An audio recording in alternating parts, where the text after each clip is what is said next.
Hello friends, स्वागत है हमारे यूट्यूब चैनल पर। आज हम इस वीडियो में राजनीतिक भूगोल व्यवस्था का जियोग्राफी में क्या क्या योगदान है इसको इस वीडियो के माध्यम से जानेंगे। फ्रेडरिक रेडजेल यह एक जर्मन भूगोल व्यवस्था व एथनोग्राफर थे। इन्होंने मानव की जीवन शैली पर अध्ययन किया। इसे राजनीतिक भूगोल के पिता कहा जाता है, फादर ऑफ पॉलिटिकल जियोग्राफी। इन्होंने सर्वप्रथम लेवेंसराम शरण स्थल शब्द का प्रयोग किया था। इसका प्रमुख बुक है पॉलिटिकल जियोग्राफी, जो 1987 में आया। इसे राजनीतिक भूगोल भी कहा जाता है। इन्होंने राजनीतिक भूगोल का प्रथम क्रमबद्ध वर्णन प्रस्तुत किया था। इस पुस्तक में इन्होंने रेडजेल ने लेवेंसराम व सामाजिक द्रव्यवाद की संकल्पना को समझाया था। लेवेंसराम शरण स्थल वह स्थल है जिसमें कोई प्राणी अपनी विकास प्रक्रिया पूरी करता है। सामाजिक डरविनवाद प्राकृतिक में विभिन्न जैविक इकाइयों के बीच अस्तित्व की रक्षा का संघर्ष व सस्य नियम है। इस पुस्तक में इसने राज्य की तुलना जीव से की है और कहा है कि राज्य एक जीव जैसा है। इन्होंने यह बुक में बताया है। स्टेज एन ऑर्गेनिज्म अर्थात राज्य के जैविक विकास सिद्धांत को इन्होंने दिया था। इस विचारधारा में ही भू राजनीतिक की नींव को रखी थी। इन्होंने लेवेंसराम की संकल्पना को इन्होंने दिया था। रेडजेल की आधारभूत दार्शनिकता पूर्ण सक्षम व अस्तित्व में रहने का अधिकार है। हावर्टन स्पेसर रेडजेल ने लेवेंसराम के विचार में शक्तिशाली व कमजोर राष्ट्रों के मध्य विवाद खड़ा कर दिया है। इस प्रकार रेडजेल ने जर्मन को विश्व शक्ति के रूप में उभारने का प्रयास किया था। अगला है अल्फ्रेड थेयर महान। अल्फ्रेड थेयर महान 1940 से 1914 तक रहा। यह एक अमेरिकन भू राजनीतिज्ञ व इतिहासकार थे। 19वीं सदी का सबसे महत्वपूर्ण अमेरिकन स्ट्रेटेजिस्ट राजनीतिक कार्य थे। इसका प्रमुख बुक है the inflation of sea power on history, जो 1990 में आया। The inflation of sea power French revolution and inspire 1892 में यह आया। Sea power in relation to the war 1905 में यह बुक आया। भू सामरिक विचारधारा व समुद्रिक शक्ति विचारधारा का इन्होंने प्रतिपादन किया था।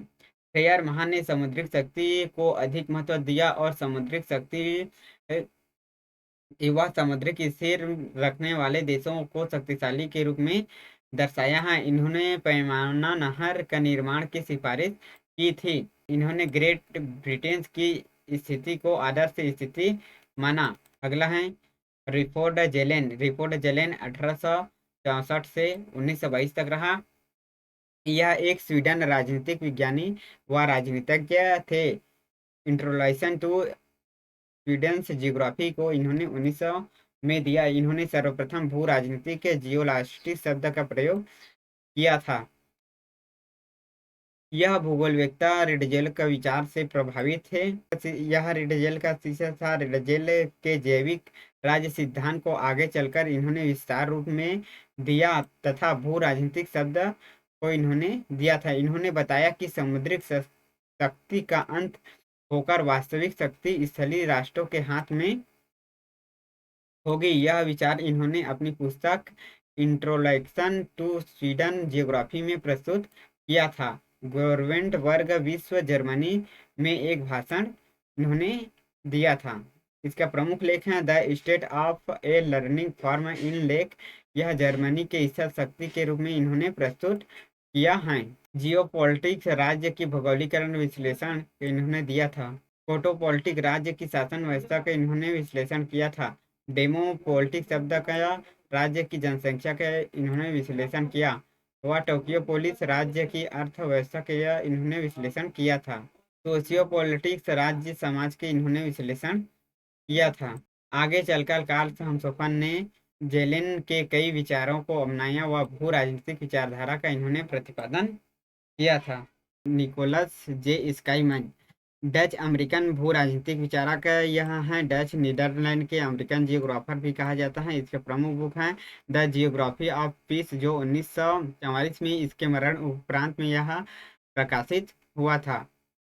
यह अमेरिकन हिस्टोलॉजिस्ट वर्ल्ड पॉलिटिकल 1942 में यह इसका प्रकाशन हुआ। भू समृद्धि के विचारधारा थे। इन्होंने परिसीमन स्थल पर विचार किया। इन्होंने रिमलैंड थ्योरी, यूरोपियन तटीय क्षेत्र को मैकेंडर के हृदय स्थल के समवर्ती क्षेत्र कहा जाता है। मानसून एशियाई भूमि, यह दक्षिण एशिया, दक्षिण पूर्वी व पूर्वी एशिया को मानसून एशियाई भूमि कहा जाता है। विश्व में वे क्षेत्र जो ज्यादा शक्तिशाली हैं, जो ज्यादा स्थल और जल दोनों शक्ति ज्यादा रह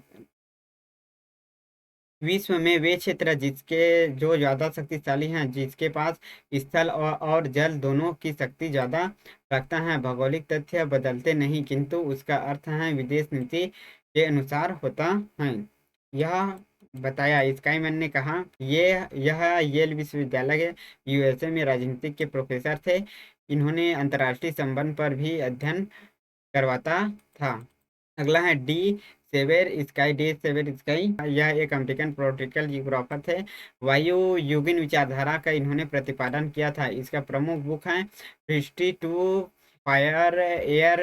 इसका प्रमुख बुक है हिस्ट्री टू एयर पावर, जो 1942 में प्रकाशित हुआ था। अगला है ईसा बोमेन। ईसा बोमेन यह एक अमेरिकन जियोग्राफर हैं। इन्होंने इसे राजनीतिक भूगोलवेत्ता कहा जाता है। इसका प्रमुख बुक है new world problem in political geography. इसका प्रमुख बुक है। अगला है रिचर्ड हाटरसन। रिचर्ड हाटरसन अमेरिकन पॉलिटिकल जियोग्राफर हैं। इसका प्रमुख बुक है nature of geography, the perspective nature of geography, political geography in the method, जो 1960 में यह बुक प्रकाशित हुआ था। The political geography pattern in the world, 1941 में यह बुक प्रकाशित हुआ था। इन्होंने राज्य की सीमाओं के अनुमानिक वर्गीकरण सर्वप्रथम दिया, जो 1938 में यह इसका राज्य का वर्गीकरण किया था। 1935 में राज्य के अध्ययन हेतु इन्होंने आकारिकी विधि का प्रतिपादन किया। इस विधि में राजनीतिक भूगोल को कई इकाइयों के रूप में इन्होंने विकसित किया था।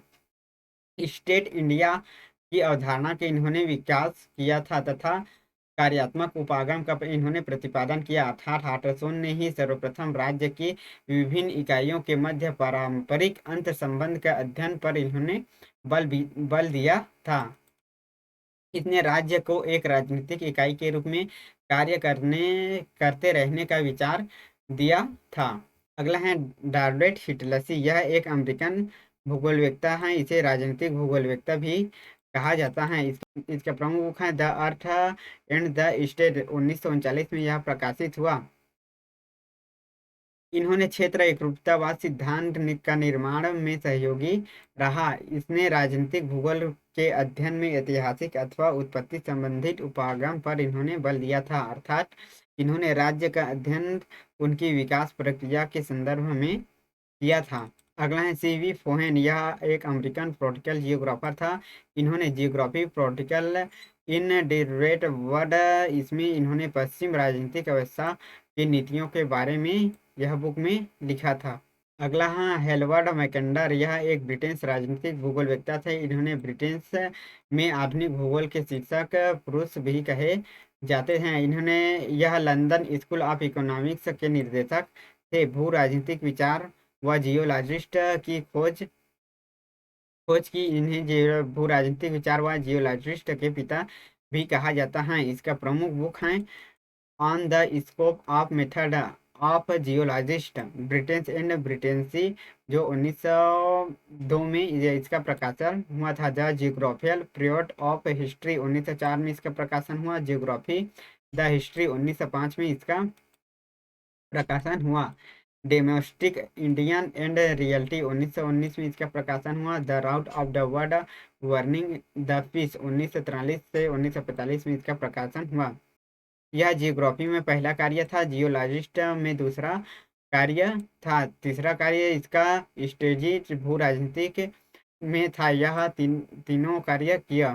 हृदय रिसर्च सिद्धांत को 1904 में इन्होंने प्रारंभ किया। 1904 में पिवोट एशिया अग्रय क्षेत्र के इन्होंने प्रतिपादन किया। 1919 में इन्होंने हार्टलैंड शब्द को दिया था। 1943 में इन्होंने रिमलैंड बेसिन शब्द का प्रयोग उत्तरी अटलांटिक के लिए यह शब्द का प्रयोग किया था। इस तरह मैकेंडर ने भू राजनीतिक दृष्टि को जन्म दिया और आगे चलकर जर्मन को नाजीवाद के विस्तार के आधार बना।